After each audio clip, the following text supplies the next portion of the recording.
A dead woman won the family fortune. A Hercule Poirot mystery. Chapter 1. The Wager of Penhallow Court. The letter arrived on a Tuesday, which Hastings would later remark was, in itself, an unremarkable fact, rendered remarkable only by everything that followed it.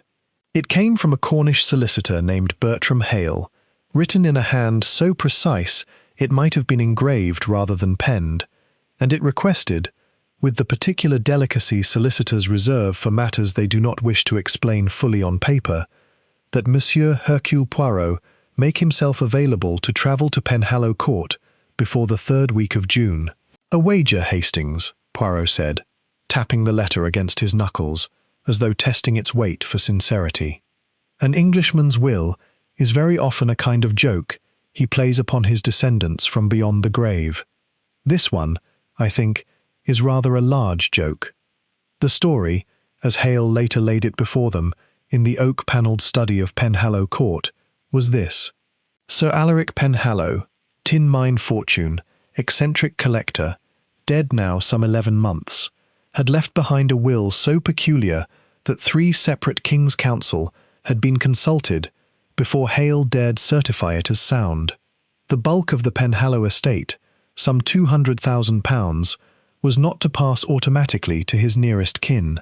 Instead, it was to go to whichever of his named relations first recovered the Penhallow star, a cashmere sapphire of extraordinary size, said to have been lost, stolen, or hidden somewhere upon the estate some 30 years before, in circumstances Sir Alaric himself had never fully explained even to his own solicitor. He believed, Hale said, folding his long hands upon the desk, that money too easily inherited corrupts the inheritor. He wished his family to earn what they received. The condition was this: any of the 6 persons named in the will who recovered the star, and had that recovery certified by myself before midnight on the 21st of June, the anniversary of his death, would inherit the whole. If none succeeded, the entire fortune would pass to the Cornish Seamen's Benevolent Fund, and not a farthing to a Penhallow. "And the 6 persons?" Poirot inquired, settling his small frame more comfortably into a chair that had plainly been built for larger Englishmen. Hale consulted no notes. He had plainly recited the list many times already, to many curious parties. Mr. Rupert Penhallow, the late Sir Alaric's nephew, his sister, Mrs. Marguerite Penhallow Saxe, Colonel Denby Fitzwilliam, a cousin by marriage, Miss Eleanor Ashgrove, a niece on the mother's side, presently employed as a governess in Truro, Miss Vivian Carr, who was Sir Alaric's private secretary in his final years, and is named in the will, though she bears no blood relation to the family that anyone has yet established, and myself, though I have formally renounced any claim, being the executor. 5 contestants then, said Hastings, counting on his fingers with the satisfaction of a man who enjoys arithmetic more than mysteries. 5, Hale agreed, who have spent 11 months searching this house and its grounds, with an energy I confess I did not expect from people who, 6 months ago, could barely tolerate sitting at the same dinner table. Poirot's eyebrows rose a fraction, which was, for Poirot, a considerable display of interest. "And you have asked me here, monsieur, because I am afraid," Hale said simply, "that 11 months of searching, and 11 months of watching each other search, has produced something in this house that I do not like the smell of. I am a solicitor, Monsieur Poirot, not a policeman, and I have no proof of anything, but I have watched 5 people become 5 strangers to each other, and I would feel a great deal easier if a man of your particular talents were under this roof when the deadline finally arrives." Poirot was silent for a moment, turning his cane slowly between gloved fingers. Outside the tall windows, the Cornish light was already softening toward evening, gilding the tops of hedges, clipped into shapes too fanciful for a house so otherwise severe. 11 months, he murmured at last, is a very long time to want something one cannot have, and a very short time, mon ami, in which to become the kind of person willing to do anything to get it. He looked up at Hale with the bright, bird-like attention that Hastings had learned to recognize as the beginning of true interest. "I will come, Monsieur Hale. The 21st of June is 8 days away. I think perhaps I shall arrive rather earlier than that. Chapter 2. A House Full of Hungry Hearts. Penhallow Court received them on a grey Thursday afternoon, its granite face streaked with the damp that Cornwall seemed to breathe rather than merely produce. Poirot, stepping from the motor car with the fastidious distaste of a man who considered the English climate a personal insult, paused on the gravel drive to survey the house as one might survey an opponent across a chessboard. "A house," he said to Hastings, "that has been searched by desperate people leaves marks, even upon its face. Regardez, the ivy there, torn from the wall beneath that window.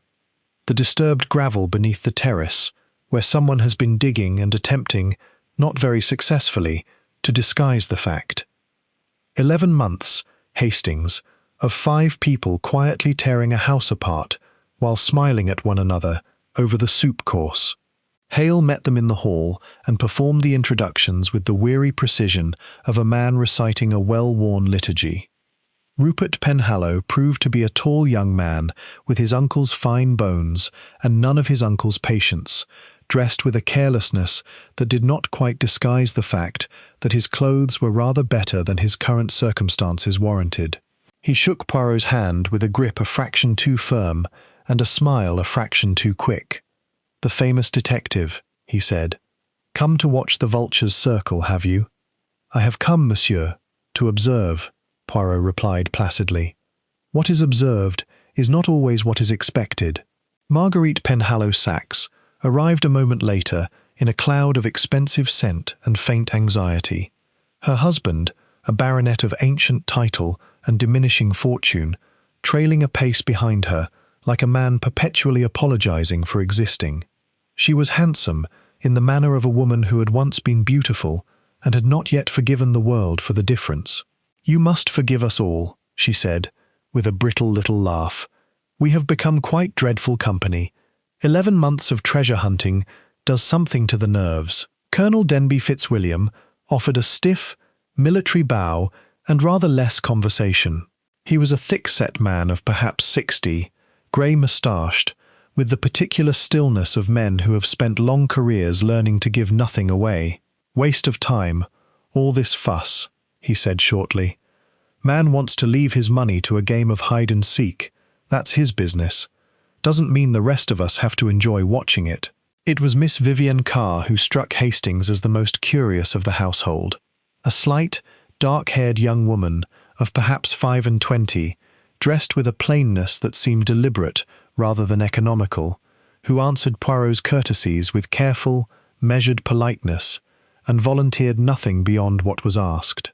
She had been Sir Alaric's secretary for the last 3 years of his life, Hale explained later, and had continued to live at Penhallow Court since his death by the terms of a small annuity, and, I think, because she has nowhere else particularly to go. "And Miss Ashgrove?" Poirot inquired. "I do not believe I have yet had the pleasure." "Eleanor is not due until tomorrow," Hale said. "She has her position in Truro to consider. She cannot simply abandon her charges. She has been coming down at weekends, when she can, to search alongside the others. I rather think," he added, with the faintest suggestion of sympathy, "that she has had less time and less opportunity than any of them, and rather more need of the money." Before dinner, Poirot took a solitary turn about the ground floor of the house, ostensibly admiring Sir Alaric's collection of Eastern curiosities displayed in glass cases along the great hall, but in truth cataloguing, with the same close attention he had given the ivy and the gravel outside, the small betrayals a house makes of its occupants' private anxieties. He noted a bureau in the morning room whose lock had been forced and clumsily repaired, a section of panelling in the library that showed, beneath the varnish, the faint scarring of tools applied with more haste than skill, a stretch of flower bed beneath the nursery window, turned over so many times that nothing at all now grew there. 11 months, Hastings," he murmured, "and this house has been searched as thoroughly as a house can be searched by people who do not know precisely what they are searching for, nor precisely where to look. It is, I think, rather like watching 5 people hunt for a key in a darkened room, each convinced the others already hold a candle." "And do any of them?" Hastings asked. "Hold a candle, I mean." That, mon ami, is precisely the question I intend to answer before the 21st of June arrives. Poirot paused before a cabinet containing a small collection of Indian daggers, their hilts set with semi-precious stones, and regarded his own reflection in the glass with evident dissatisfaction at the disorder the day's travel had wrought upon his moustache. A man who spends a lifetime collecting beautiful and dangerous things, Hastings, does not, I think, become in his final years a man greatly troubled by scruple. Sir Alaric interests me almost as much as his family does. I begin to suspect that the wager in his will was not merely eccentricity, but a very deliberate instrument, shaped with considerable private purpose. That evening, at a dinner conducted with the strained cordiality of people who had long ago exhausted their capacity for genuine warmth toward one another, Poirot said very little and observed a great deal. He noted the way Rupert's eyes moved, again and again, to the tall clock in the corner of the dining room, as though counting down some private reckoning. He noted the careful blankness with which Vivienne Carr declined to discuss the late Sir Alaric at all, deflecting each question with a smoothness that suggested long practice. He noted that Colonel Fitzwilliam ate methodically, said little, and watched everyone else with the patient attention of a man accustomed to waiting for an enemy to make the first move. 8 days remain, Hastings, Poirot murmured, as they climbed the wide staircase to their rooms that night. 5 people, 1 sapphire, and a house that has kept its secret for 30 years. I think, mon ami, that we have arrived at a most interesting moment. He did not know that night quite how interesting it was about to become. Chapter 3.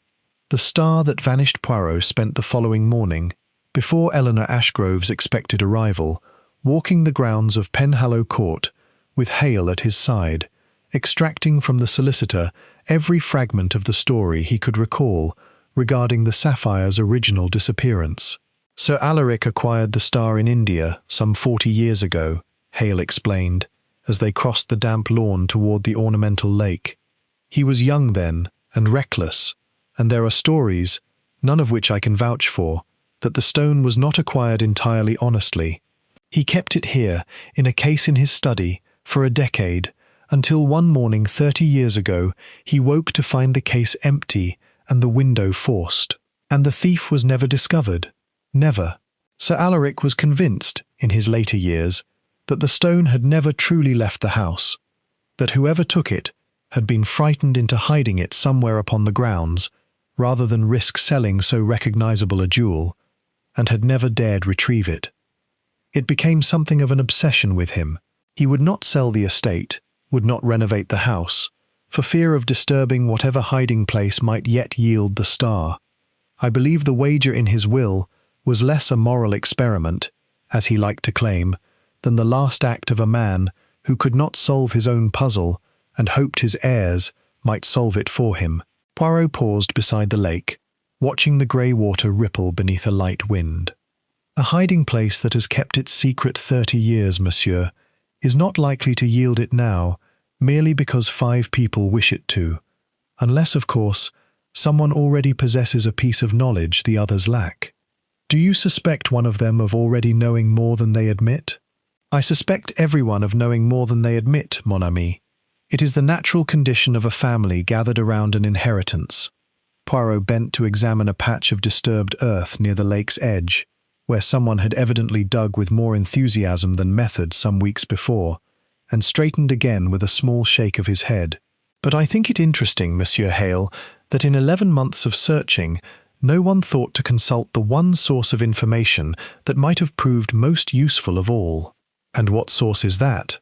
Sir Alaric's own private papers, his journals, his correspondence, the private record of a man who lived 30 years with the knowledge of where his own family's greatest treasure had gone.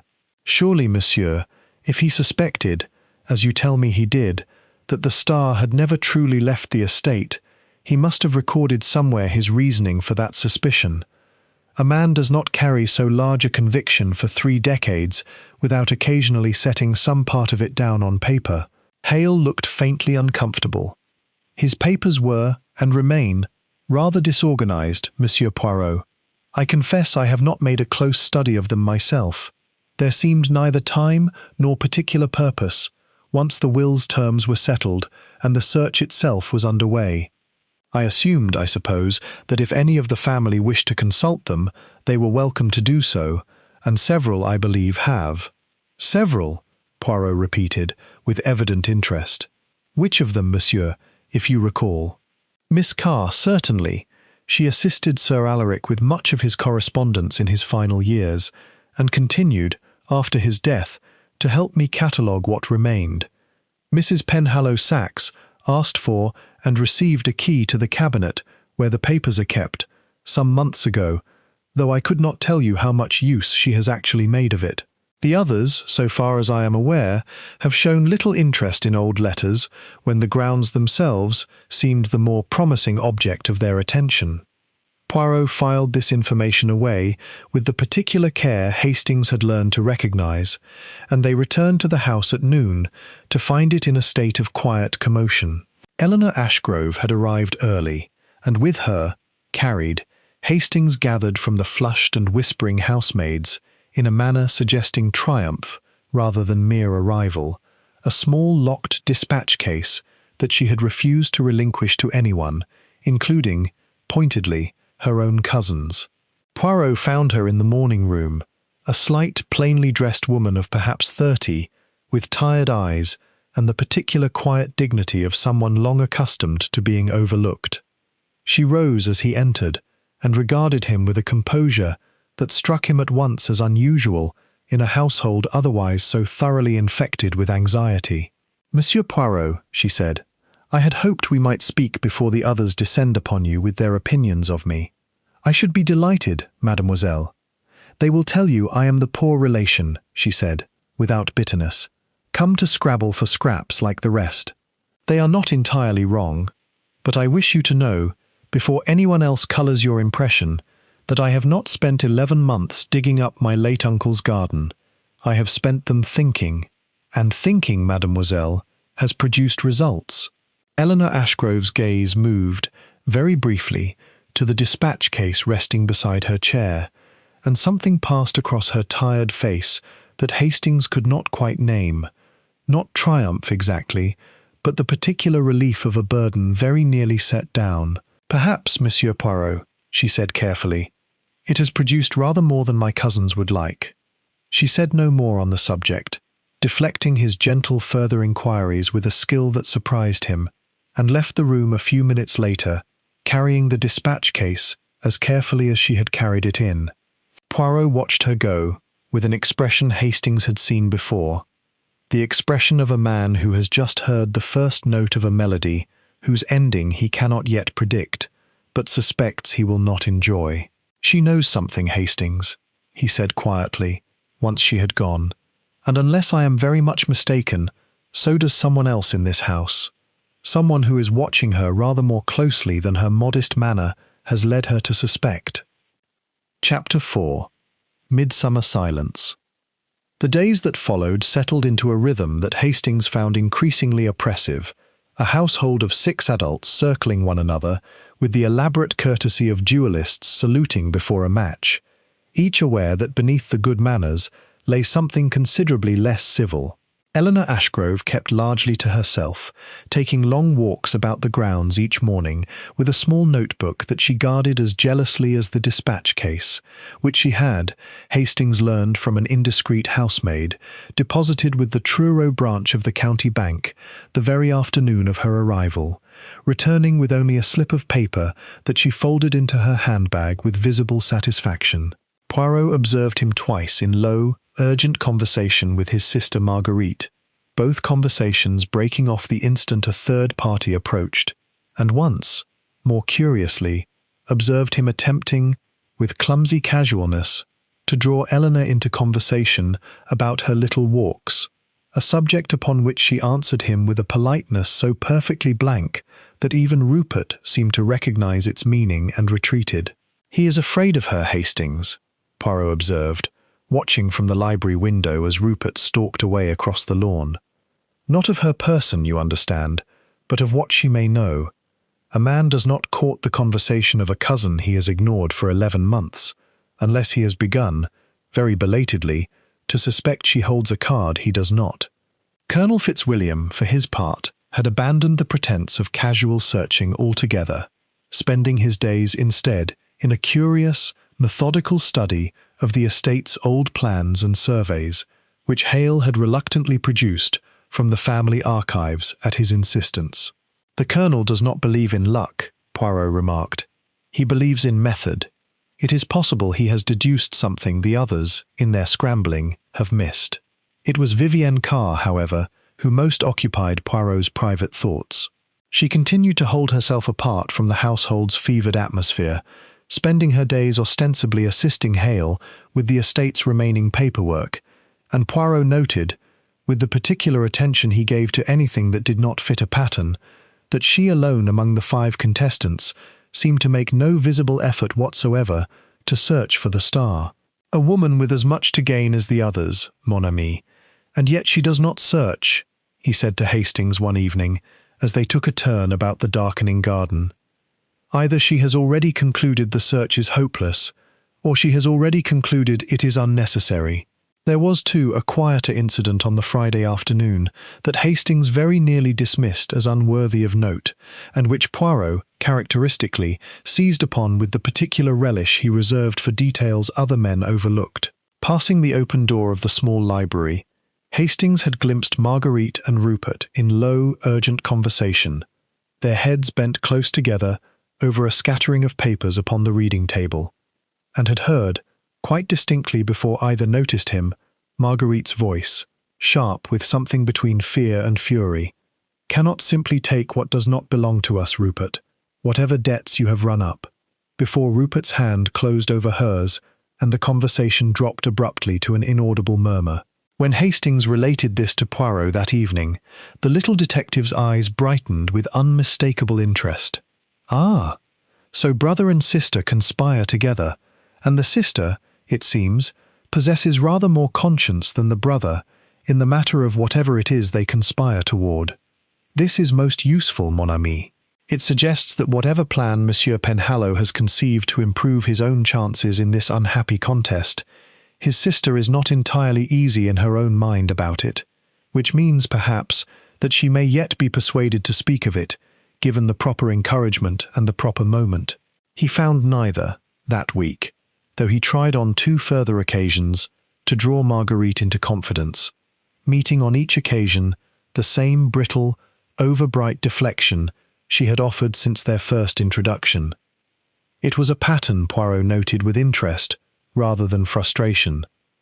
A woman who deflects so consistently and so unconvincingly, Hastings, is not concealing nothing. She is concealing something she has not yet decided how frightened she ought to be of.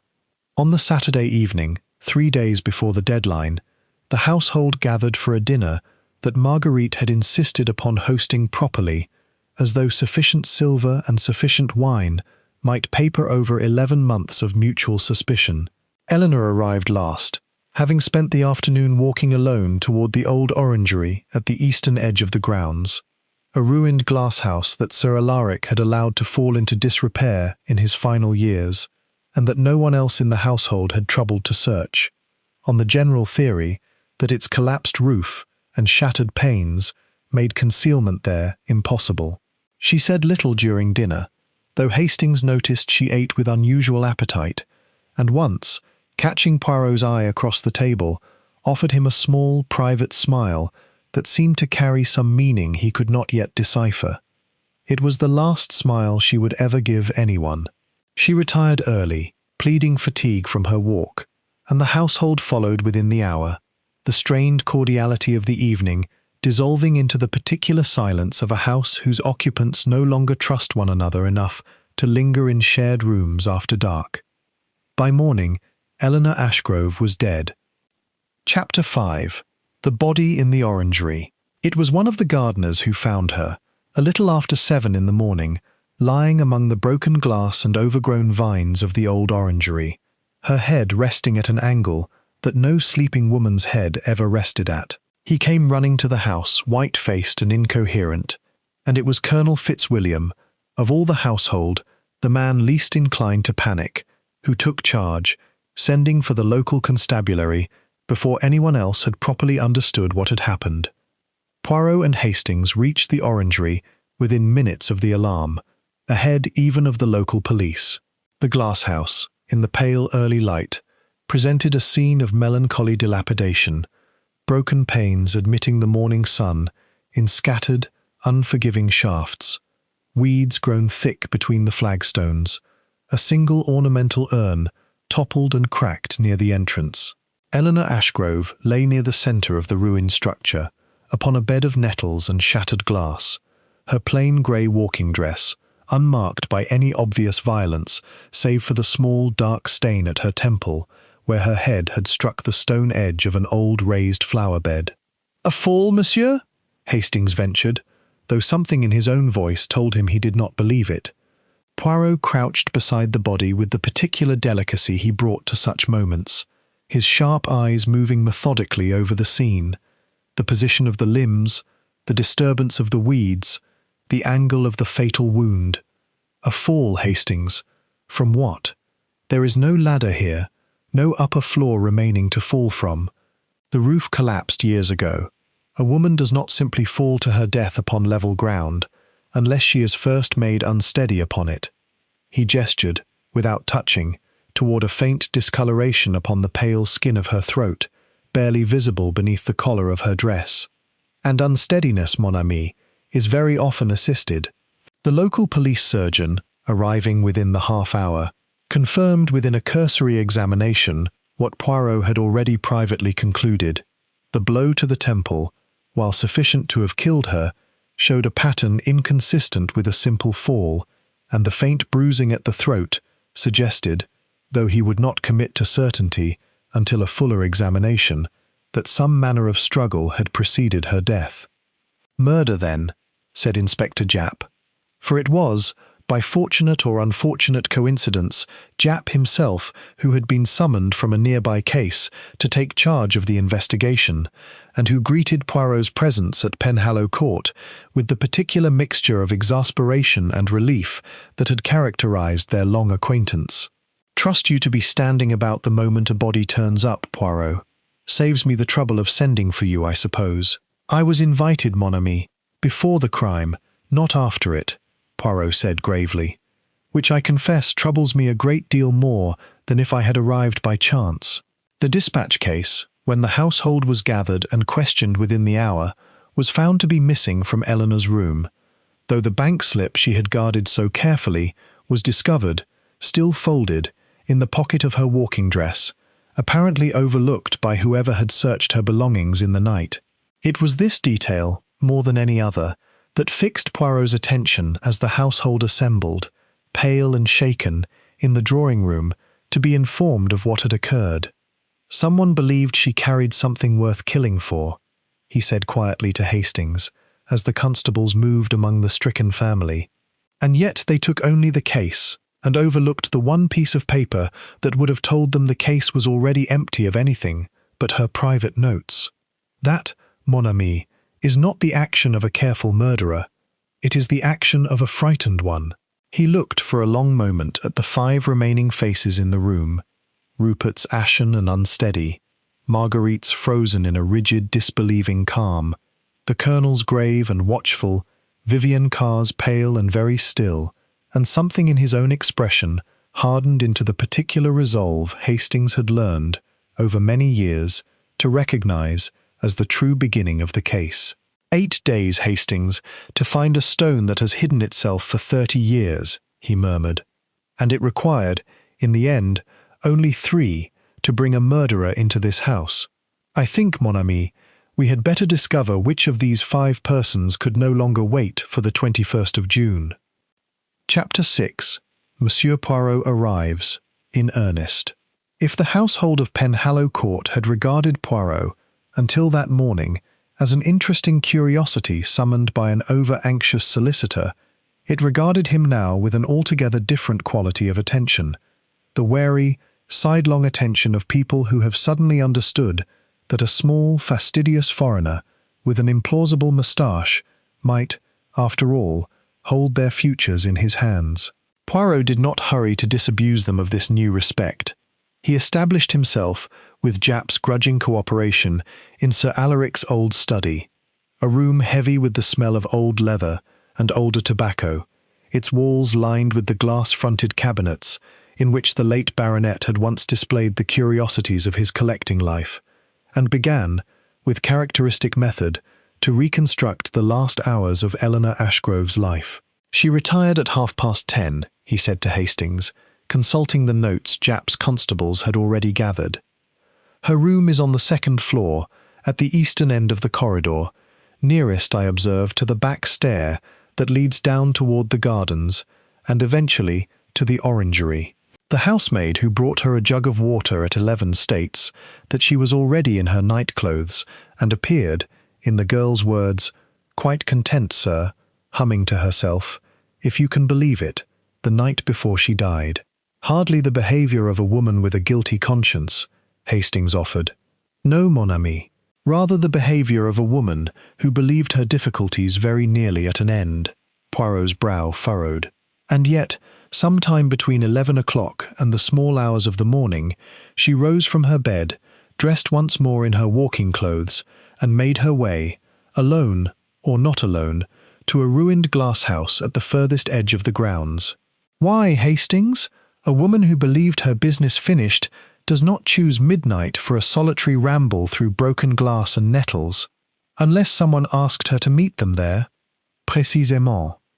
Poirot rose and moved to the tall window, looking out over the darkening lawn toward the distant pale shape of the orangery's broken roof. Someone she trusted enough, or feared enough, to obey such a summons at such an hour, and that, mon ami, narrows our field of suspects rather more than 5 names on a solicitor's list. He spent the remainder of that first afternoon in a series of brief, seemingly casual conversations with each member of the household, conversations that Hastings, observing, recognized as anything but casual. He asked Rupert Penhallow, with apparent idleness, about his movements the previous evening, and received an account, a game of billiards with the Colonel until midnight, followed directly to bed, that the Colonel, when separately questioned, confirmed in every particular save one. He recalled Rupert leaving the billiard room, for perhaps 20 minutes, monsieur, somewhere near 11:30, to fetch cigarettes, he said, though he came back without any that I noticed. He asked Marguerite Penhallow-Sachs about her sister-in-law's habits of walking, and received a torrent of nervous, over-elaborated detail that told him, he confided to Hastings afterward, considerably less about Eleanor's habits than about Madame Penhallow-Sachs's own state of mind, which is not, I think, an easy one at present.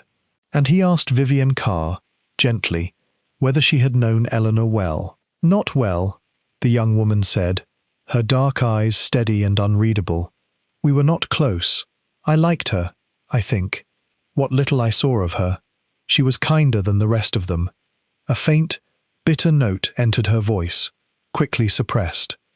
"Though kindness has never counted for much in this house, Monsieur Poirot, I should think you have gathered that much already."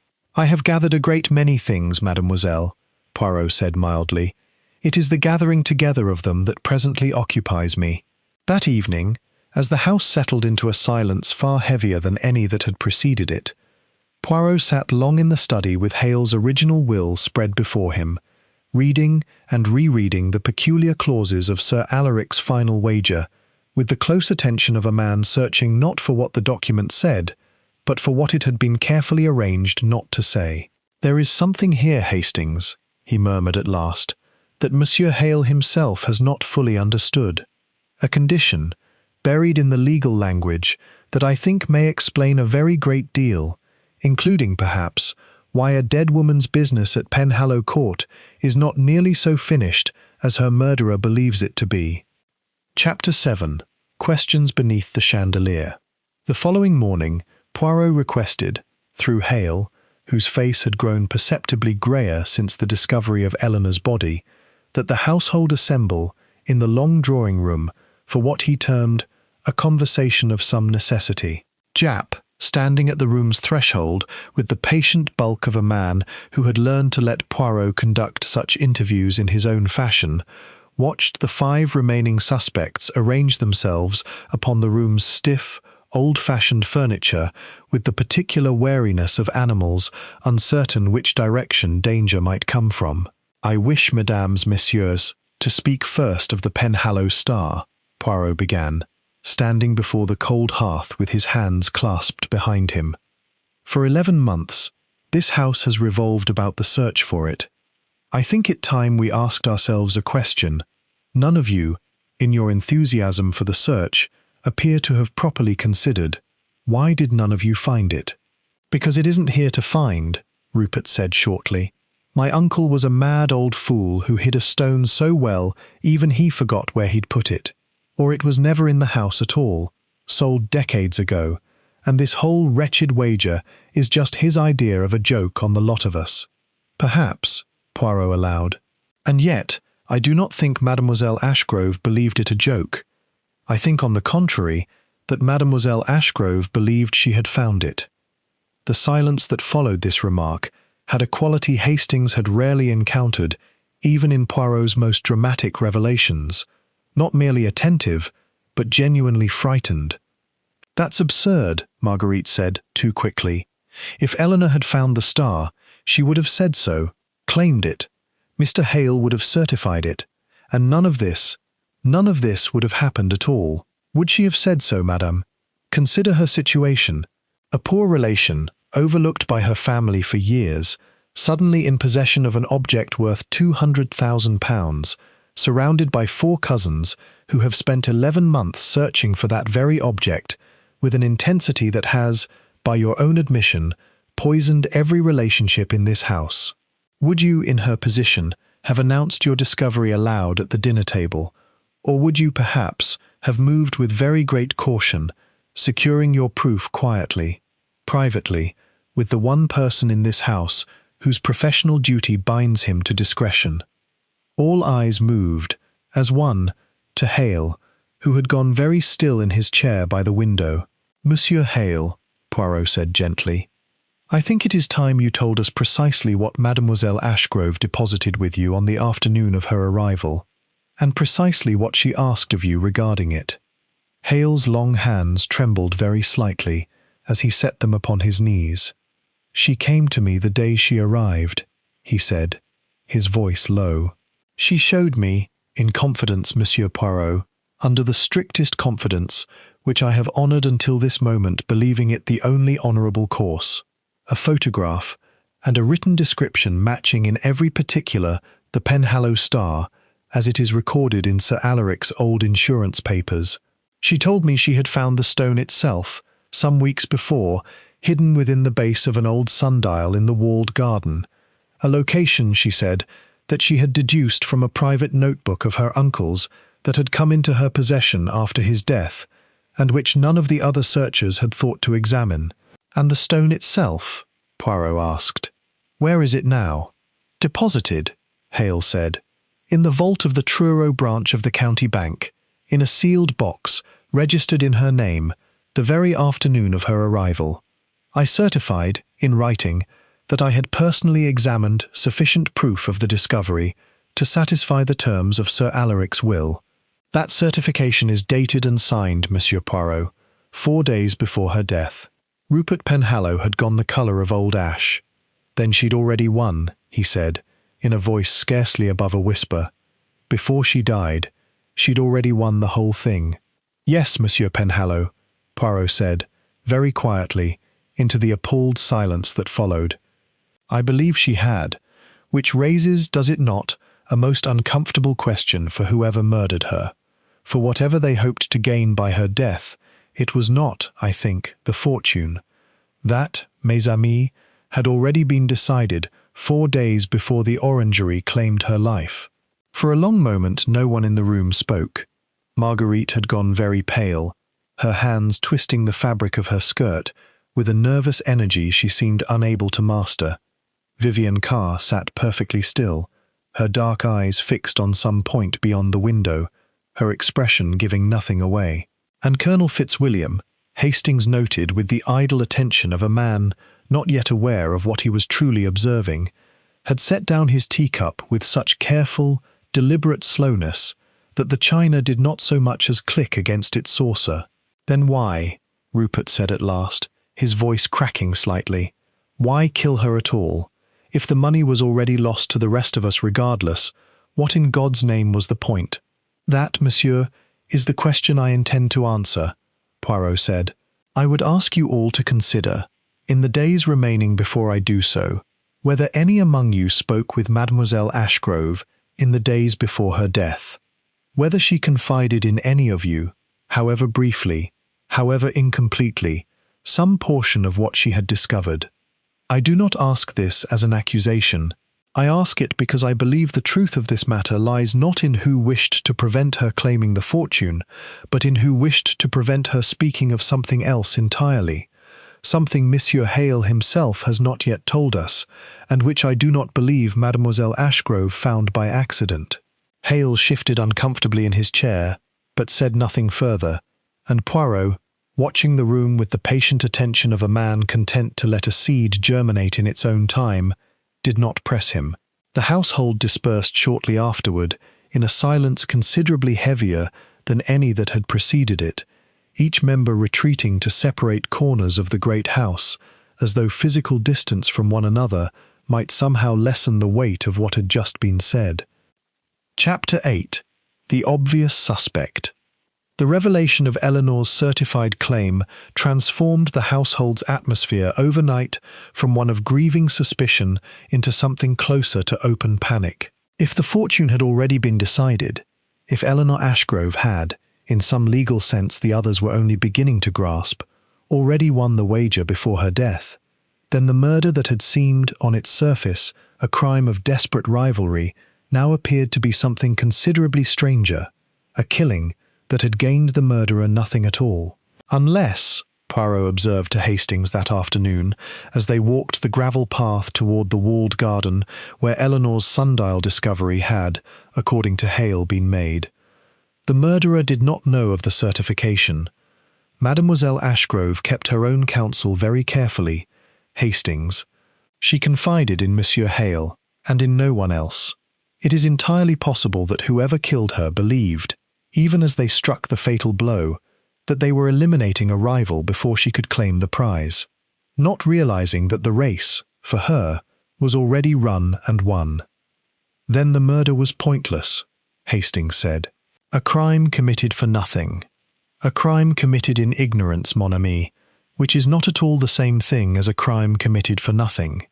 The murderer believed themselves to be securing the fortune for themselves, by removing the one competitor who had, unknown to them, already surpassed all the others.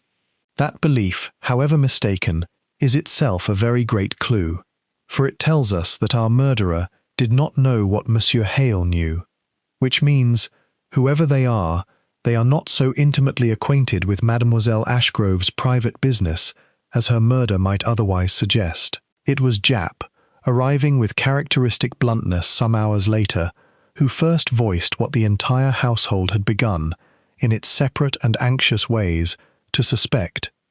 "It's the Colonel," he told Poirot, over a whisky in the study that evening. "Stands to reason. Fitzwilliam confirms Rupert Penhallow left their billiard game for 20 minutes at 11:30, time enough to walk to the orangery and back, if he moved quickly, and we've found this." He produced, with the satisfaction of a man laying down a winning card, a single leather glove, its fingers stained with a rust-brown discoloration that could only be blood, discovered that afternoon stuffed behind a loose stone in the garden wall, not 50 yards from the orangery. Monogrammed, Poirot, R.P. Rupert Penhallow's own initials. Poirot examined the glove with close attention, turning it over several times beneath the study lamp. "A most convenient discovery, mon ami," he said at last. "Tell me, where precisely was it found?" "Behind a loose stone in the wall. Practically in plain sight, once you knew where to look." "And who," Poirot inquired mildly, "knew where to look?" Japp's satisfaction faded a fraction. "One of the gardeners found it. Said he noticed the stone sitting proud of the wall and thought to investigate. A gardener who has, presumably, passed that wall daily for many years without previously noticing a loose stone." Poirot said. "I do not say it is impossible, my friend. I say only that a piece of evidence discovered with such perfect timing, so perfectly incriminating, in a location so conveniently accessible, invites rather more skepticism than congratulation. A murderer clever enough to strangle and strike down a grown woman without leaving a single witness to the act is not, I think, careless enough to leave his own monogrammed glove sitting in a wall 50 yards from the body, for a gardener to discover at his leisure. You think it's a plant?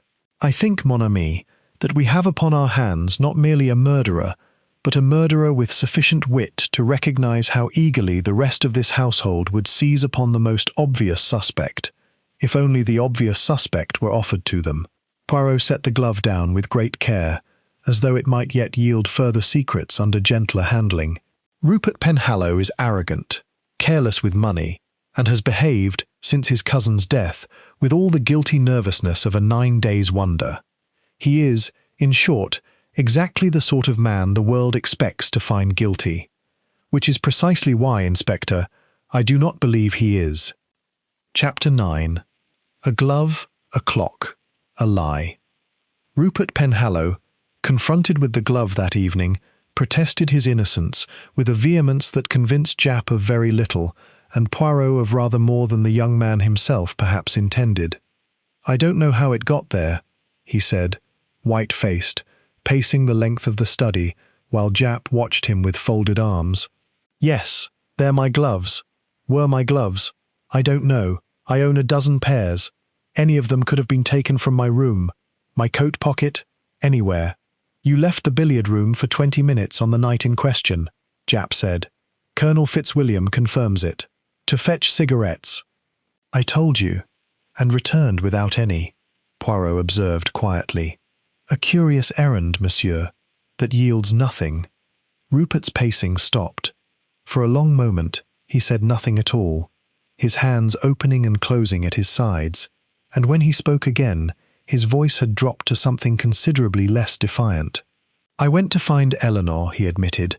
"I'd seen her walking toward the orangery earlier that day. Everyone had given up on that ruin months ago. No one thought to search it, and I wondered. I thought perhaps she'd found something there, and I meant to ask her, plainly, whether she had. I'm not proud of it. I was desperate, Monsieur Poirot. I owe money, a great deal of money, to people considerably less patient than my family solicitor, and I have spent 11 months watching that fortune slip further and further from my grasp with every day that passed." "And did you find her?" "No." He said it flatly, and something in the flatness carried more conviction than any of his earlier protests. "I walked as far as the garden wall and lost my nerve. I stood there in the dark like a fool for perhaps 10 minutes, and then I came back. I never went near the orangery at all." "A story," Japp said, with no witness to confirm a single word of it. "It is also," Poirot said thoughtfully, "a story that leaves one detail unexplained. If Monsieur Penhallow did not go near the orangery, how does he account for a glove of his own discovered so near it?" "I can't," Rupert said miserably. "I can't account for it at all. Someone took it, from my room, from my coat, I don't know, and put it there to make me look guilty. I know how that sounds. I know precisely how convenient it sounds, but it is the truth." It was, in fact, a small discrepancy quite unrelated to the glove that occupied the greater portion of Poirot's attention that night, a discrepancy he had noted during his first survey of the orangery, and had turned over privately in his mind ever since, waiting for the right thread to draw it into the open. The tall clock that stood, incongruously, at the ruined glass house's furthest corner.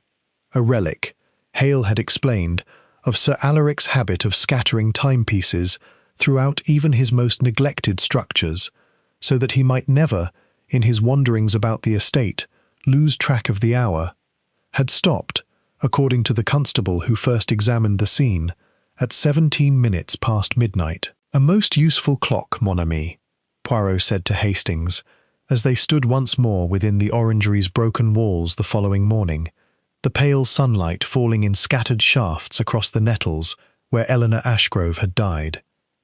"It tells us, does it not, precisely when the murder occurred, assuming, of course, that it was disturbed in the struggle and stopped at the very moment of the fatal blow. You don't believe that?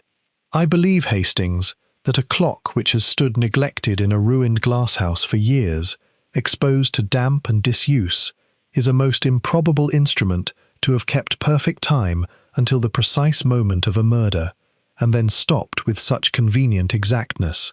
Poirot crouched beside the fallen timepiece, examining its cracked face and rusted hands with close attention. I think, mon ami, that this clock was not stopped by a struggle at all.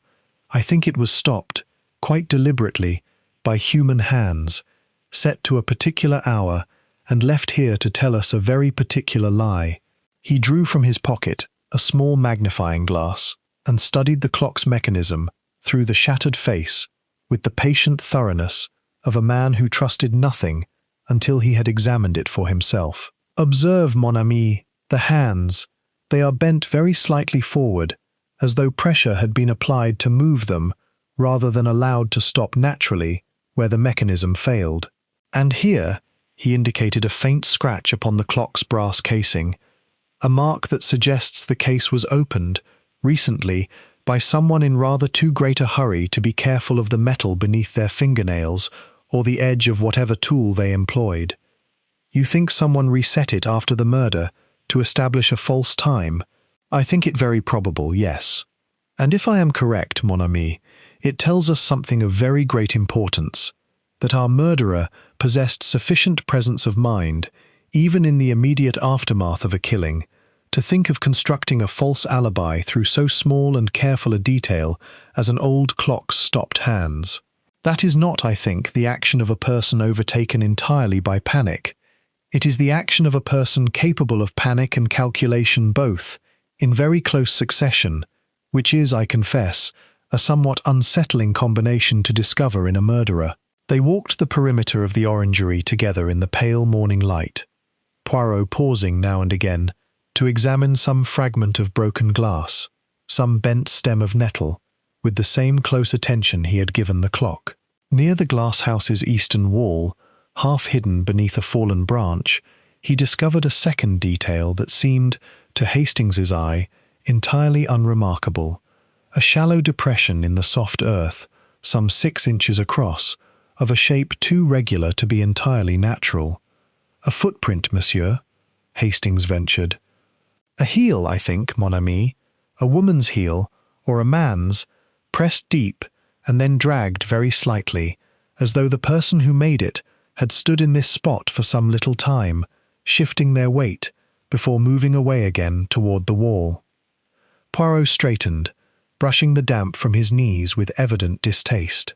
"Someone waited here, Hastings, before Mademoiselle Ashgrove arrived, or perhaps after, watching, I think, rather than merely passing through. It is a very small thing, but small things, in my experience, are very often the only things a careful murderer forgets to consider." Chapter 10. Old Debts, Older Grudges.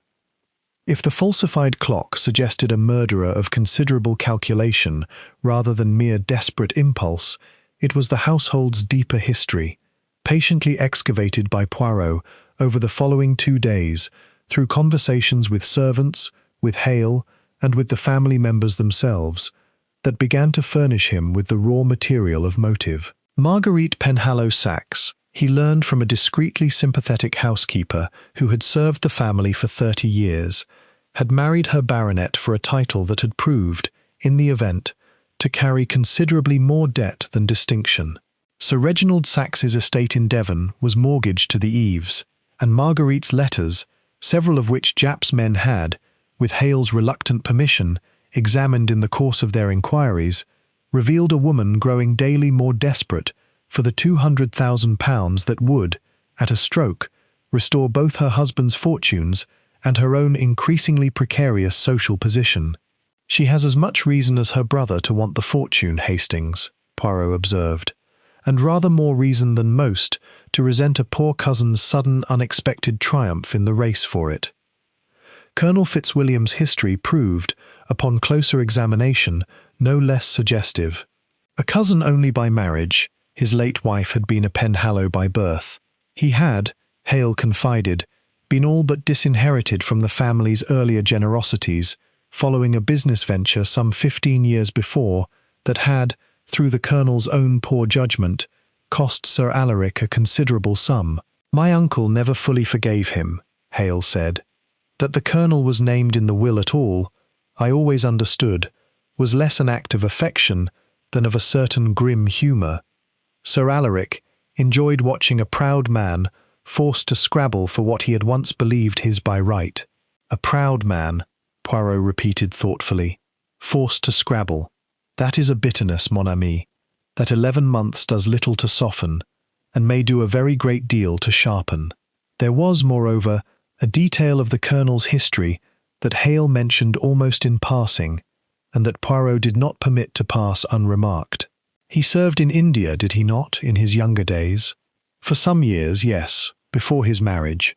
I believe he first made Sir Alaric's acquaintance there, in fact, some years before either man had thought of Penhallow Court at all. It was through that connection, I understand, that he came to marry into the family. India, Poirot repeated softly, and something in his tone made Hastings glance at him with renewed attention. The star itself, monsieur, was acquired in India, was it not, by Sir Alaric in his own younger days? It is curious, is it not, how frequently that country recurs in the history of this family's fortunes and misfortunes alike. Hale allowed that it was curious, though he professed himself unable to draw any particular conclusion from the coincidence, and the conversation moved on to other matters. But Poirot, walking the terrace alone some hours later, in the last grey light of the Cornish evening, returned to the thought more than once, turning it over with the patient, unhurried attention of a man who has learned, through long experience, that coincidences in a murder investigation are very rarely permitted to remain merely coincidental for long. It was Vivian Carr's history, however, the most carefully guarded of the five, that Poirot pursued with the greatest patience, sensing, with the particular instinct that had served him through a lifetime of such investigations, that here lay something the young woman herself had gone to considerable lengths to keep concealed. He found his opening, at last, not through direct inquiry, but through the estate's own old records, which he requested from Hale under the pretext of examining the original circumstances of the star's disappearance 30 years before. Among the yellowed household ledgers of that distant period, he discovered a name that struck him at once as significant. A housemaid, dismissed from Penhallow Court's service under circumstances the ledger did not explain, some months before the sapphire's theft was first discovered. Her name, recorded in a clerk's careful copperplate, was Ellen Carr. A relation, perhaps, of our reticent Miss Carr, Poirot mused, showing the entry to Hastings. The timing, mon ami, is most suggestive. A housemaid dismissed shortly before a great jewel vanishes from this house, and, 30 years later, a young woman bearing the same name installed within these walls as the late Sir Alaric's private secretary, and named, curiously, as a beneficiary in his final will, though she claims no blood relation to the family whatsoever. He raised the matter with Vivian Carr that same evening, choosing his moment with care, finding her alone in the small sitting room she had claimed, since Sir Alaric's death, as something like a private refuge, and watching, as he spoke, the careful composure that had characterized her every previous conversation crack, at last, into something rawer and considerably more human. Ellen Carr was my grandmother, she said, after a long silence, her dark eyes fixed on the cold hearth rather than on Poirot's face. She worked in this house as a girl, and she was dismissed, turned out without a reference, without a farthing of the wages owed her, on a false accusation of theft that was never proven and never withdrawn. She spent the rest of her life believing herself branded a thief for a crime she had never committed, and she died, Monsieur Poirot, still believing it. My mother believed it. I believed it, until 3 years ago, when I came to this house myself and began, very quietly, to learn the truth of what actually happened here 30 years ago. And what, Poirot asked gently, did you learn? That my grandmother did not steal the Penhallow star, Vivian said, her voice very steady now, and very cold, but that someone in this house did, and let an innocent servant girl carry the blame for it, for 30 years, while they themselves grew old in comfort, never once troubled by conscience enough to speak the truth. Chapter 11. The Companion's Confession. You will understand, Monsieur Poirot, Vivienne Carr continued, her hands folded very tightly in her lap, why I did not share this history with the household when I first arrived. Sir Alaric engaged me as his secretary without, I believe, ever suspecting the connection. My grandmother's dismissal predated him taking full charge of the estate's affairs, and the name Carr is common enough that he saw no cause for particular attention. I did not correct his ignorance. I wished, very simply, to be near the place where my grandmother's reputation had been destroyed, and to learn, if I could, the truth of what had actually happened to the star. And did you learn it? In part. She hesitated, and for the first time in their acquaintance, Poirot saw something like genuine uncertainty cross her composed face. Sir Alaric kept private papers, journals, of a sort, though disorganized and often illegible, that he had never troubled to have properly catalogued. In the 2 years before his death, working as his secretary, I had occasion to read a great many of them. I found, among the earliest entries, references to a foolish quarrel with a housemaid he did not name, and a private acknowledgment, never made public, never corrected, that the girl dismissed for the theft had been innocent, and that the true circumstances of the star's disappearance were rather more complicated and rather closer to home than the household had ever been permitted to understand. Closer to home in what sense, mademoiselle? He did not say directly, but he wrote, in one entry I have never forgotten, that he believed the star had been taken not by a stranger, nor by a dismissed servant, but by one of my own blood, driven to it by a need I might have eased myself, had I troubled to notice it. He never named the person. I do not believe he ever confronted them.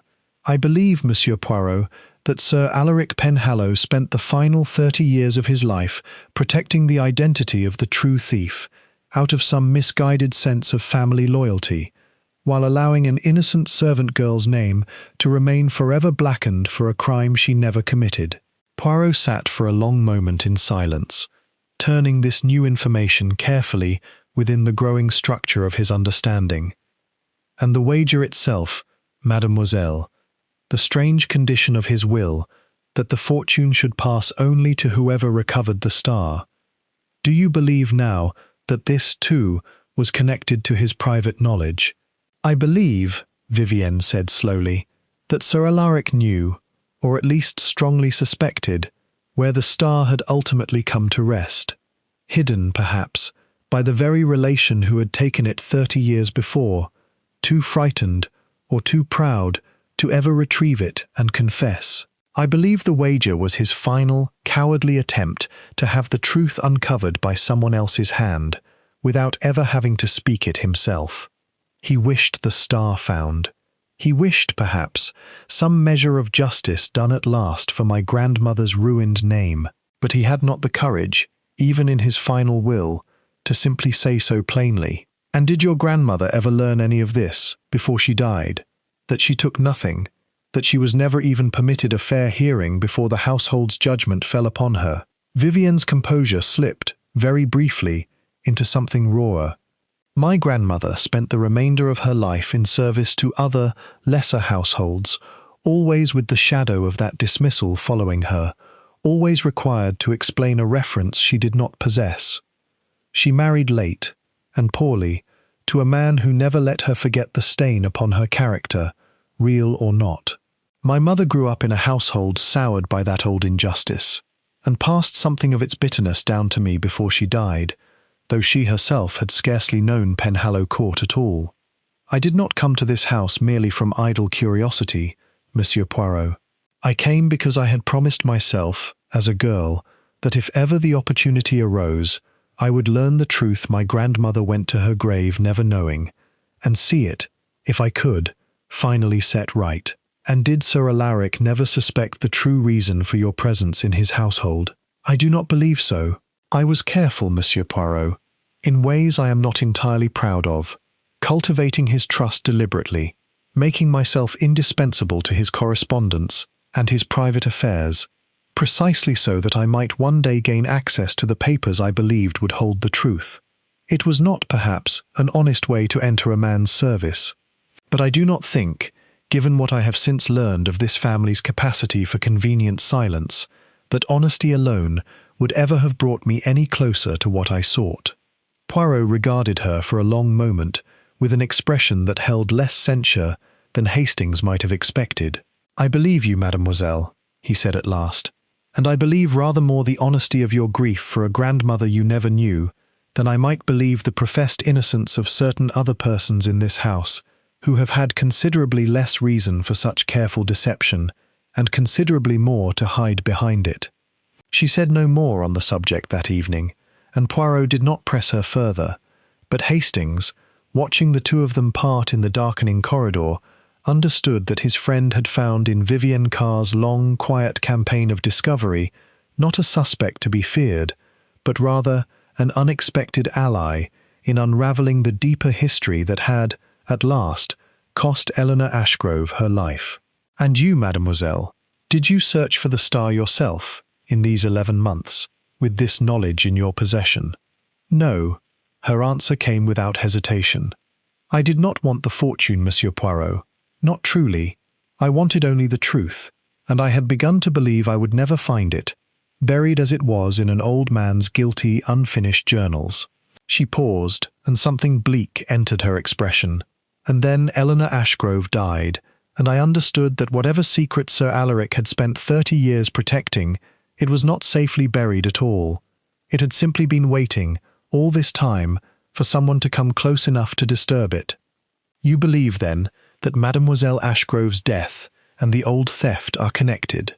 "I believe," Vivienne Carr said quietly, "that whoever stole the Penhallow star 30 years ago is very likely the same person who could not afford to let Eleanor Ashgrove announce, before the whole household, precisely where and how she had found it." Chapter 12. The Solicitor's Secret. Vivienne Carr's account, once Poirot had turned it carefully in his mind through a long night's reflection, furnished him with a thread he had not previously possessed.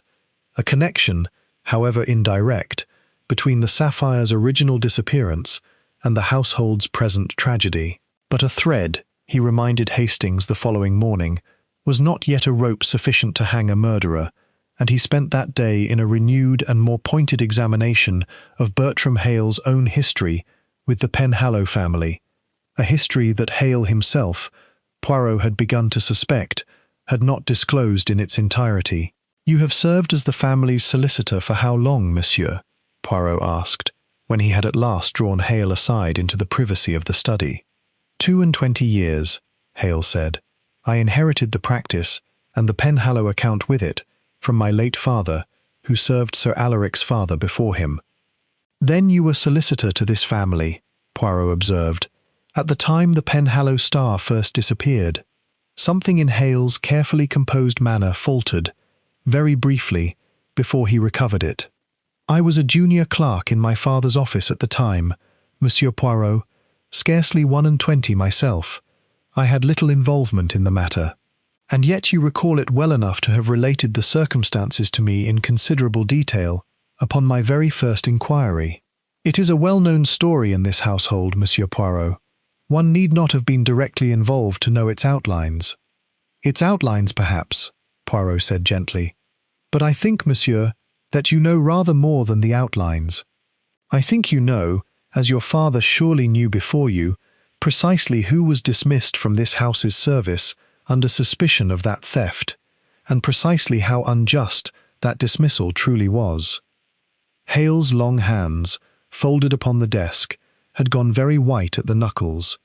"Ellen Carr," he said at last, very quietly. "Yes. I know the name.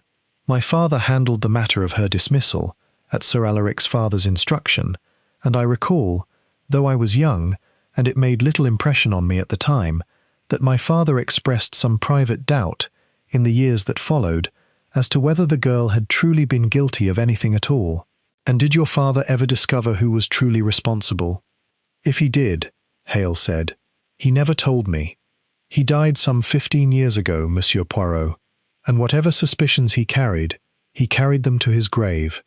I have found nothing in his old files to confirm or deny them."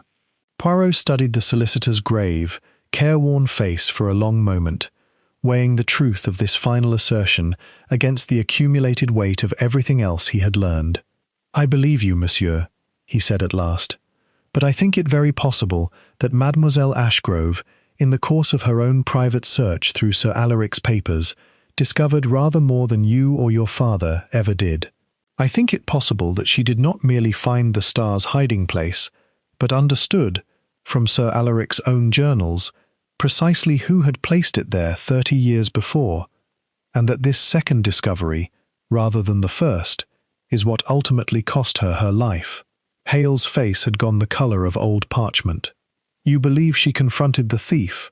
"I believe," Poirot said, "that a woman who has just secured a fortune of £200,000 and who has, in the course of securing it, stumbled upon a family secret 30 years buried, might well have felt it her duty, or perhaps merely her inclination, to speak privately to the person responsible, before the truth became public knowledge, alongside her own triumphant claim. And I believe that conversation, monsieur, whatever form it took, ended in the ruined orangery, a little after midnight, 3 nights ago."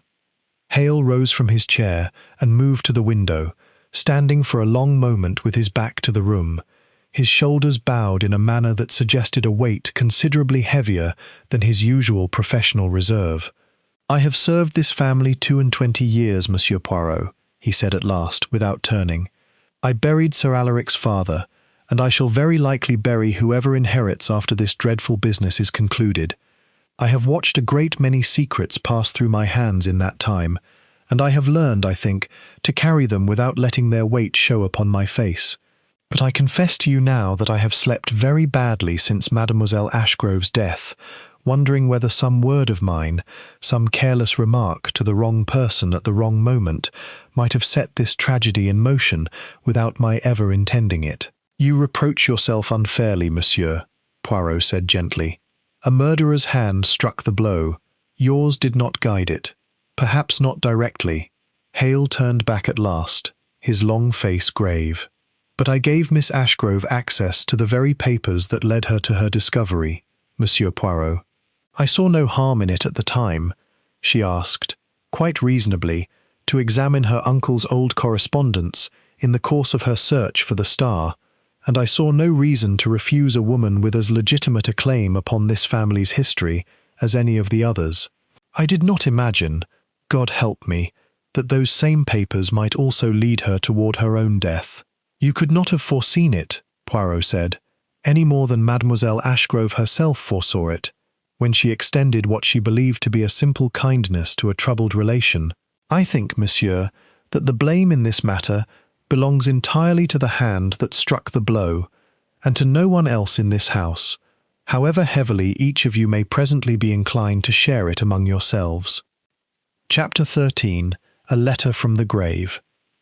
It was in Eleanor Ashgrove's own effects, examined and re-examined by Japp's constables in the days following her death, but yielding, until now, nothing of particular significance, that Poirot at last found the confirmation he had been seeking. Among her modest possessions, packed for her weekend visit with the careful economy of a woman accustomed to travelling light, was the small notebook Hastings had observed her carrying on her walks about the grounds. A notebook that Japp's men had examined and set aside as containing nothing but rambling nonsense mostly, sketches of the garden and such like, and which Poirot now requested to examine himself, with the close, patient attention he brought to every apparently trivial piece of evidence. The notebook, indeed, contained a great deal that was innocuous. Sketches of the walled garden, measurements, notes on the old sundial's construction that had evidently guided her successful search. But toward its final pages, in a hand grown noticeably less steady than her earlier, careful entries, Poirot found what he had been seeking, a series of fragmentary notes, evidently composed in the days immediately preceding her death, that read less like the record of a treasure hunt and more like the private working through of a troubling discovery. Uncle's Journal, Volume 3, Page 44. The entry regarding my own blood. I had thought it merely guilt at the girl's dismissal, but rereading it, I begin to wonder if he meant something rather more particular. The date of the entry, within a fortnight of the theft itself, suggests he wrote it with knowledge fresh in his mind, not vague suspicion recollected years later. Have found, in the same volume, a torn page. The stub remains, but the leaf itself has been removed, cleanly, with a blade, rather than torn by accident. Someone did not wish this page read. I wonder who had access to these journals, in the years since Uncle's death, besides myself. I believe I know now who took the star, 30 years ago, and I believe I understand why. It is not my place to judge an old wrong committed so long before I was born, but I cannot in conscience claim this fortune, as I mean to do, while remaining silent about the truth of Ellen Carr's innocence. I mean to speak with— The entry ended there, the final name left unwritten, whether from interruption or from Eleanor's own final caution, Poirot could not say. But beneath it, in a hastier hand, as though added in some haste shortly before her death, a final line remained. Have asked to meet privately tonight, at the orangery, away from the house. I do not think they mean me harm. Only, I think, they wish to plead their case before I speak to anyone else. I have agreed. It seems only fair to hear them first. There it is, Hastings, Poirot said quietly, setting the notebook down with the particular gravity he reserved for evidence that had, at last, closed the circle of his understanding. She went to the orangery of her own free will, believing herself perfectly safe to hear the confession of a person she trusted enough not to fear. And that person, mon ami, repaid her trust with murder. But she doesn't name them, Hastings said, frustrated. We're no closer to knowing who. On the contrary, mon ami, we are a very great deal closer. Poirot rose from his chair, moving to the window with the restless energy that always overtook him in the final approach to a solution. Consider what her notes tell us, even without a name. The person she agreed to meet was someone she did not fear physically, a person, therefore, whose company she had shared often enough and comfortably enough to feel no alarm at a private midnight meeting in an isolated part of the grounds. It was someone with access, at some point in these past months, to Sir Alaric's private journals, sufficient to have removed the incriminating page before Mademoiselle Ashgrove herself discovered its absence had any significance. And it was someone, mon ami, whose connection to the original theft 30 years ago was substantial enough that its exposure represented not mere embarrassment, but genuine ruin. That still leaves several possibilities. It does. But observe further. Mademoiselle Ashgrove writes that she did not think this person meant her harm, only that they wished to plead their case. This tells us something of considerable importance about her own assessment of the danger, one which proved, tragically, mistaken, but which was not, I think, an unreasonable assessment for her to have made of whoever she believed she was meeting. She trusted this person's fundamental decency, even while believing them capable of an old wrongdoing. That is not, mon ami, how one trusts a young man already deep in gambling debts and openly desperate for money, nor how one trusts a woman one has watched behave with brittle, transparent anxiety for a fortnight. It is, I think, rather closer to how one trusts an older relation, long known to the family, whose outward composure has never previously given any occasion for alarm. Hastings considered this. You mean the Colonel?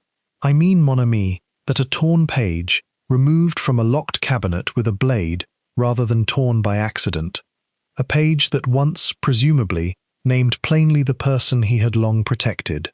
Someone did not wish that page read, and had access, at some point, to remove it. I think we need only discover who among our 5 suspects has, in these 11 months, had genuine and repeated access to Sir Alaric's old papers, and there, I believe, we shall find our murderer. Chapter 14. The Trap is Laid. The answer to Poirot's question, once he set himself properly to pursuing it, proved considerably swifter to obtain than he had anticipated, and considerably more painful in its implications than he had hoped. Sir Alaric's private journals, Hale confirmed upon careful inquiry, had been kept, since his death, in a locked cabinet within the very study where Poirot now conducted his investigations, a cabinet to which only 3 persons possessed a key: Hale himself, as executor, Vivienne Carr, by virtue of her position as the late baronet's secretary, a position she had continued to occupy in an unofficial capacity even after his death, cataloguing his affairs, and, Hale added, after a moment's evident reluctance, Marguerite Penhallow Saxe, who had requested and received a key some 8 months previously, on the grounds that she wished to search among her uncle's old papers for any private clue to the star's location that the will itself did not provide, a request, I confess, I saw no reason to refuse at the time. And has Madame Penhallow Saxe made frequent use of this access, monsieur? Frequent enough, Hale admitted. I have seen her at the cabinet myself, on several occasions, though I confess I paid the matter little particular attention. It seemed, at the time, no different from the general fever of searching that had overtaken the entire household. Poirot's next inquiries, conducted with careful discretion among the household servants, yielded a final damning fragment. The under-housemaid who cleaned the study each morning recalled, when pressed, a particular occasion some 3 weeks before Eleanor's death, when she had discovered, upon dusting the cabinet, a small pair of nail scissors left carelessly upon its shelf. Mrs. Penhallow Saxe's own, sir. I recognised the mother-of-pearl handle. She'd been asking after them the very next day, quite put out at having mislaid them. Nail scissors, Hastings, Poirot said, with the particular quiet satisfaction of a man watching the final piece of a difficult structure settle into place, are quite sufficient, in careful hands, to remove a single leaf from a bound journal with the neat, deliberate cut Mademoiselle Ashgrove's notes described. I think, mon ami, we have found our torn pages remover. The question that remains is whether Madame Penhallow Saxe removed it merely to protect a family secret from public embarrassment, or because the secret it contained was rather more particularly, and rather more dangerously, her own. It was Japp, upon hearing this reasoning laid before him that evening, who first voiced the practical difficulty. It's a fair case, Poirot, I grant you. Access to the cabinet, the scissors, all of it. But it's not proof of murder. A woman might tear a page from an old journal out of vanity or embarrassment, without ever raising her hand against her own cousin. You are quite right, mon ami, Poirot agreed, which is why I do not propose we accuse Madame Penhallow Saxe on this evidence alone. I propose instead that we give her, and every other person in this house who might yet be concealing something, the opportunity to reveal themselves through their own actions, rather than through my accusations. I propose, Inspector, that we gather the household this evening, and that I lay before them not the full truth of what I know, but a carefully incomplete portion of it, sufficient to alarm the guilty party into some final, betraying action, while appearing, to the innocent, merely the ordinary business of a detective summarizing his progress. Japp regarded him with the particular resigned expression of a man who had witnessed this stratagem many times before and had never yet succeeded in dissuading Poirot from employing it. And if no one takes the bait, then, mon ami, I shall have learned something also, for a murderer who can sit calm and unmoved through the deliberate dangling of their own destruction before the whole household is a murderer of very unusual nerve indeed. I do not think, from what I have observed of this family these 10 days past, that such nerve is quite so common among them as they themselves might wish to believe. Chapter 15. The little grey cells assemble. The household gathered that evening in the long drawing-room beneath the great chandelier that had witnessed, over the preceding fortnight, so many strained and watchful dinners. Rupert pale and hollow-eyed, Marguerite unnaturally composed, the Colonel grave and still, Vivienne Carr seated a little apart from the others, with the particular stillness of a woman who has already told the detective a great deal more than the rest of the household yet realizes. Hale stood near the window, his long face drawn with an anxiety that had scarcely lifted since Eleanor's death. and Japp took up a position near the door with the deceptively idle air of a policeman who has, in fact, positioned himself very precisely to prevent any sudden departures. "I have called you together," Poirot began, standing once more before the cold hearth, "because I believe I am now very close to understanding what occurred in the orangery 10 nights ago. I do not yet possess every fragment of proof I require, but I possess, I think, enough of the truth that it would be a discourtesy to you all to withhold it any longer." He recounted, then with careful precision, the discoveries of the preceding days, Eleanor's successful claim upon the star, certified 4 days before her death, the falsified clock, deliberately set to mislead the investigation as to the true hour of the murder, the monogrammed glove, planted with a cleverness that suggested not Rupert's guilt, but rather someone's determined effort to suggest it, and, at last, the substance of Eleanor's final notebook entries, her discovery, within Sir Alaric's private journals, of the true and long-buried circumstances of the star's original theft, and her fatal decision to grant its unnamed perpetrator one final, private hearing before she spoke the truth aloud. "She went to the orangery that night," Poirot said, "to hear a confession, not to make an accusation. She believed, in her generosity, that she owed her family one chance to explain themselves before the old wrong she had uncovered was made public alongside her own triumphant claim to the fortune. It was a kindness, mesdames, messieurs, that cost her her life." Marguerite Penhallow Saxe had gone very white, her hands gripping the arms of her chair with a tension that had not escaped Poirot's close attention. "You cannot possibly know," she began, her voice unsteady. "I know, madame, that you requested and received a key to Sir Alaric's private cabinet some 8 months ago. I know that a page was deliberately removed, with a small pair of scissors matching your own, from the journal in which Sir Alaric confessed his long-held suspicion regarding the true circumstances of the theft 30 years past. I know that Mademoiselle Ashgrove's notebook records her discovery of that missing page's stub and her subsequent intention to speak, in confidence, with the person she believed responsible for both the original theft and its concealment." "That proves nothing," Marguerite said, though her voice had begun to fray at its edges. "A torn page, a lost pair of scissors, these are trifles, Monsieur Poirot, not evidence of murder." "You are quite right, madame," Poirot agreed gently. "They are not in themselves evidence of murder at all, which is why I have not yet accused you of it." He paused, letting the silence settle over the room with its own particular weight.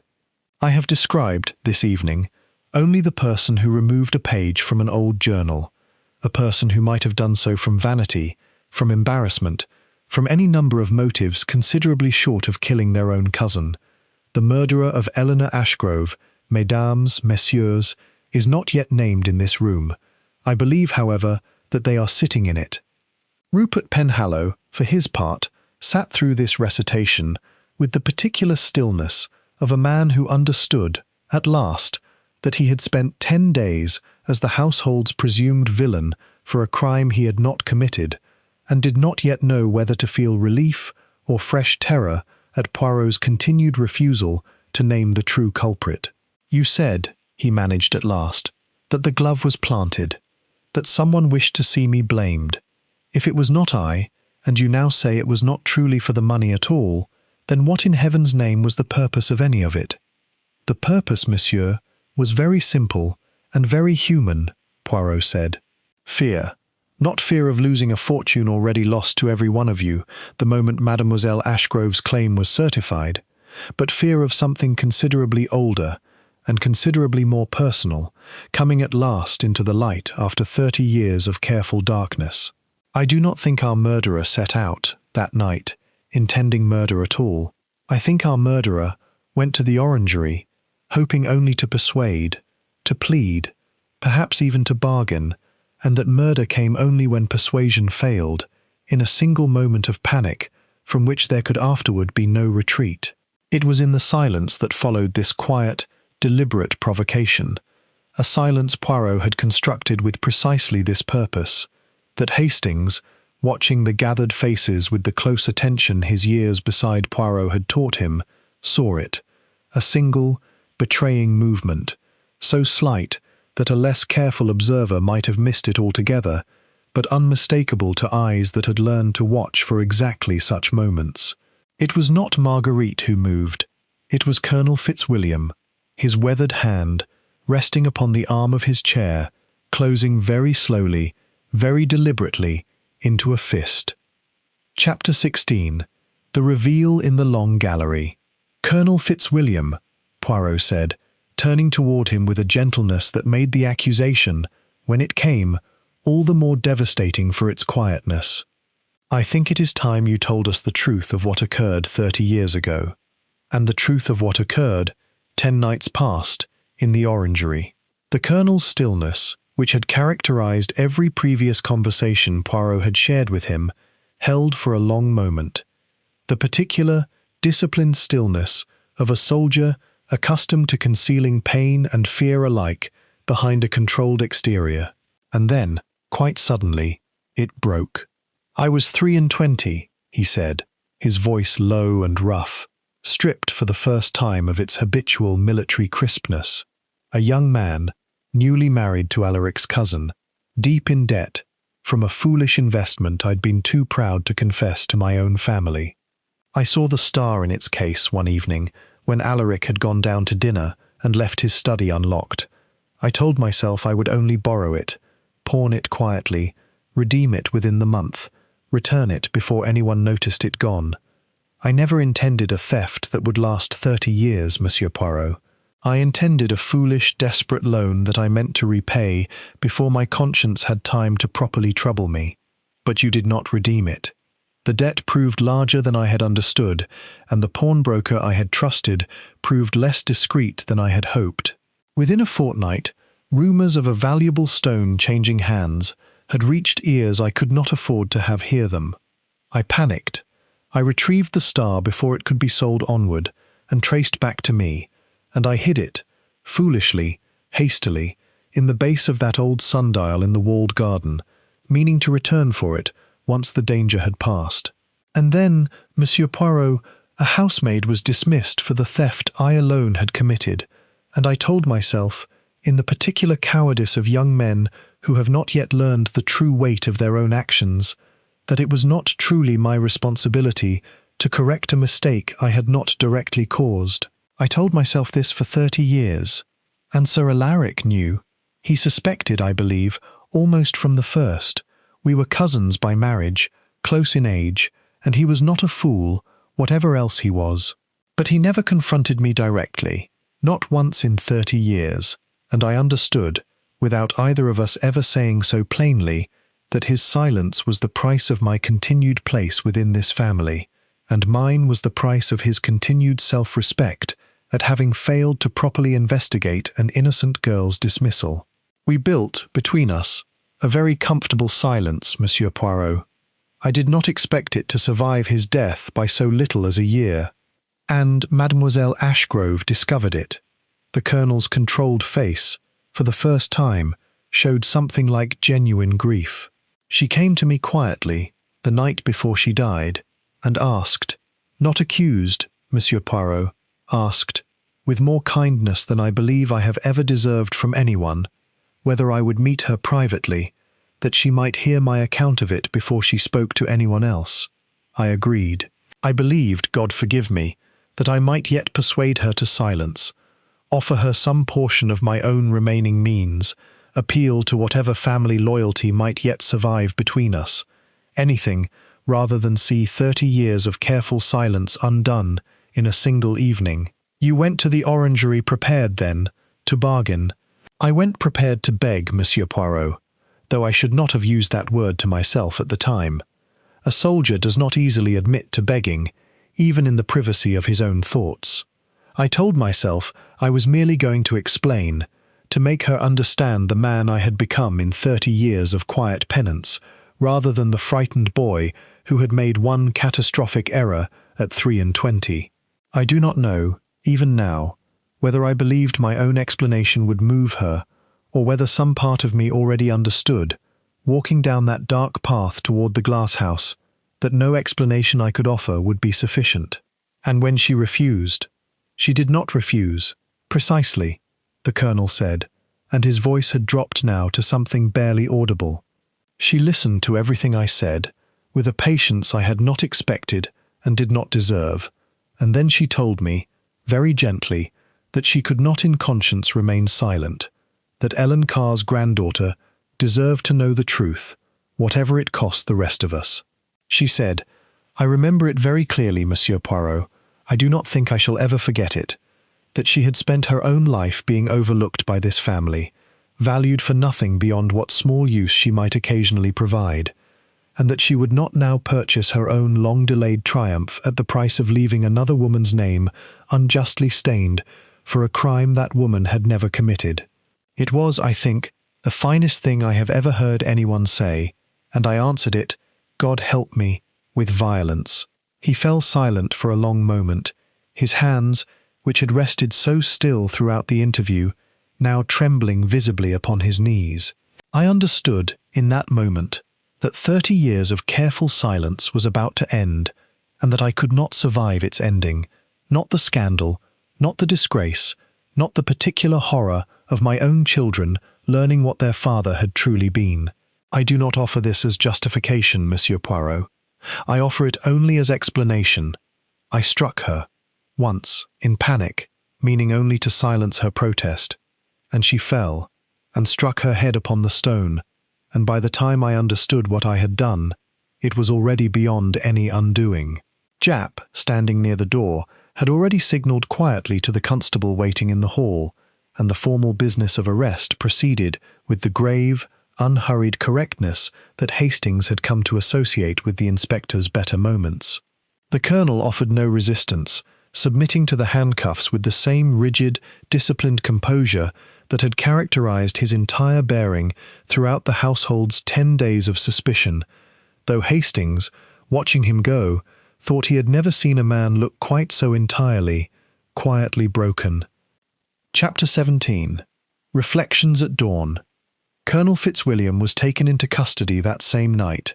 His confession, given fully and without further resistance, once the first admission had broken the 30 years' silence he had maintained, providing Jap with more than sufficient grounds to close the case that had brought Poirot to Penhallow Court. The falsified clock, he admitted, had been his own doing, set deliberately to an hour some 20 minutes after the true time of the murder, in a desperate, half-considered attempt to establish an alibi through his billiard game with Rupert. The glove, taken from Rupert's coat during that same game, under pretense of retrieving his own misplaced handkerchief, had been planted in the garden wall the following morning, in the same spirit of panicked, improvised deception. A clever man, in his way, Poirot observed to Hastings, as they stood together upon the terrace in the pale light of the following dawn, watching the last of Jap's constables depart down the long gravel drive, but not, I think, a man accustomed to true wickedness. His cleverness was the cleverness of panic, mon ami, not of calculation. A man improvising desperately to conceal a single moment's catastrophic loss of control, rather than a murderer who had planned his crime with any genuine forethought. It is very often such men, I have found, who are ultimately the easiest to catch and the saddest to have caught. And the fortune, Hastings asked. What becomes of it now, with Eleanor gone? There, mon ami, lies the final small irony of this sad affair. Poirot's eyes held the particular gleam Hastings had learned to recognize as satisfaction at a puzzle's neat resolution. Mademoiselle Ashgrove's claim, certified by Monsieur Hale 4 days before her death, remains legally valid regardless of what befell her afterward. The wager, you will recall, required only that the star be recovered and certified before the deadline, not that its finder survive to enjoy the winning of it. The fortune, therefore, passes now not to Rupert, nor to Marguerite, nor to the colonel who murdered to prevent precisely this outcome, but to Mademoiselle Ashgrove's own estate, and from there, according to the simple will she herself had drawn some years before, entirely to charity, having, as she confided to me upon our very first meeting, No family of her own left to leave it to. Then the colonel gained nothing at all. Less than nothing, mon ami. He has traded 30 years of comfortable silence, and whatever remained of his own conscience, for a murder that secured precisely nothing he sought, and cost him everything he had left to lose. Poirot shook his head slowly. It is the particular tragedy of crimes committed in panic, Hastings, that they are so very rarely committed in full possession of the facts that might have prevented them. Had the colonel known, that night in the orangery, that Mademoiselle Ashgrove's claim was already secured beyond any power of his to prevent, had he understood that her silence or her speech could alter nothing of the fortune's ultimate disposition, I wonder very much whether he would have raised his hand against her at all. Men do not often kill for nothing, mon ami, when they clearly understand it to be nothing. It is only when desperation clouds a man's understanding of what he truly stands to gain or lose that the little grey cells, which might otherwise have counselled patience, are silenced by panic instead. Vivienne Carr found them there a little later, as the household's other members began, in their separate and subdued fashions, to consider what remained of a fortune none of them would now inherit. She said little, but the particular ease that had entered her bearing since the previous evening told its own story more eloquently than words might have managed. "My grandmother's name will be cleared, at least," she said. "Mr. Hale has promised to see it formally recorded, alongside the true circumstances of the theft, in the estate's own records. It is not the fortune I once hoped might come my way, Monsieur Poirot, but I find, rather to my own surprise, that it is enough." "It is very often, mademoiselle," Poirot said gently, "considerably more than money ever could have been." He watched her walk back toward the house in the strengthening morning light, and turned, at last, to Hastings, with the small, satisfied sigh of a man whose work, however sad its final chapter, had been honestly and thoroughly done. "Come, mon ami. I believe there is a train to London this afternoon, and I find myself, after the dampness of this Cornish fortnight, very greatly in need of my own comfortable rooms, and a cup of chocolate made properly, in the continental fashion. Penhallow Court has given up its secret at last, and I confess I am not sorry to leave it behind." The end.